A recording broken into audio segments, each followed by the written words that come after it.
মানে আমাদের এই শপথটা লিগ্যাল বা সরকার লিগ্যাল কিনা এটা বোঝা যাবে সরকার কি কাজ করে তার মাধ্যমে তার ভ্যালিডিটি যদি সে আনতে পারে।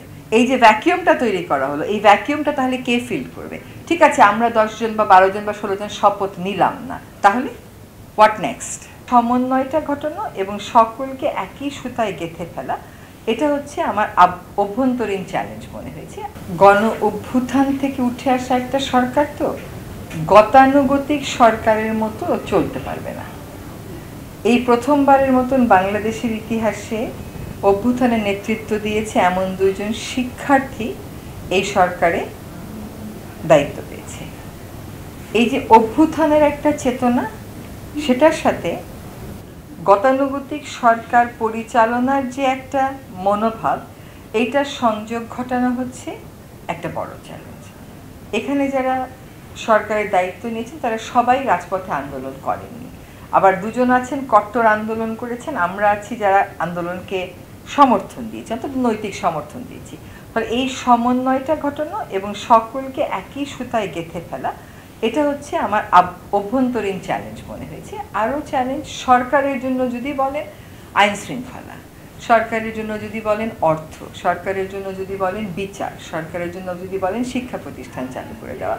আসলে বাংলাদেশে কোনো অবস্থাতেই কোনো সেক্টর তো চ্যালেঞ্জের বাইরে থাকে না যেখানে মেজর কোনো রিফর্ম থাকবে না, বাট এই চারটা আমি আপাতত মনে করতে পারছি।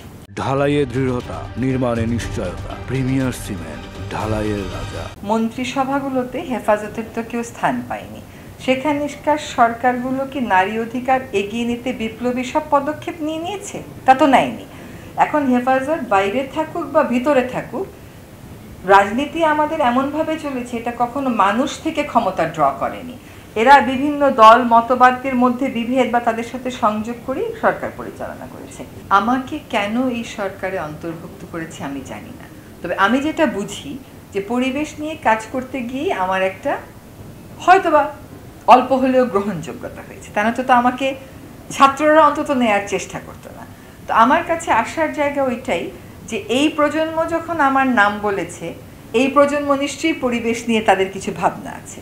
আমি বাড়তি কোনো চ্যালেঞ্জ ফিল করি না। আমাকে যখন আমার মন্ত্রণালয়, মানে আমি যে বিষয়ে কাজ করি সেটার দায়িত্ব দেওয়া হয়েছে, আমি বরং একরকম স্বস্তিই বোধ করেছি যে আমার নতুন করে পড়াশোনা করে এটা জানতে হবে না।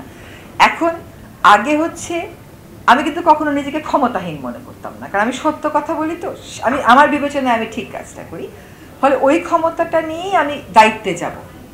আমার ক্ষমতাটা হচ্ছে যে I have got the mandate of the people, যারা বিভিন্ন সময় আমার কাছে আইনি সাহায্যের জন্য এসেছে, আপনারা যারা এসেছেন মতামতের জন্য, ওইটা নিয়ে দায়িত্ব পালনে যাব। এখন এখানে প্রশাসনিক যে অস্থিরতাটা আছে এই পট পরিবর্তনের ফলে, সেটা স্থিত হতে কতটা সময় নেয় সেটা আমার জন্য একটা চ্যালেঞ্জ। কিন্তু পরিবেশকে আর পরিবেশ বিচারকে আমি কখনো চ্যালেঞ্জ মনে করি না।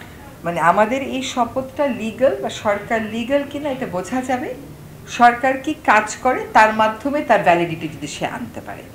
এখন এইরকম একটা এক্সট্রাঅর্ডিনারি সিচুয়েশনে আমরা গিয়ে প্রথমে শপথ নিইনি।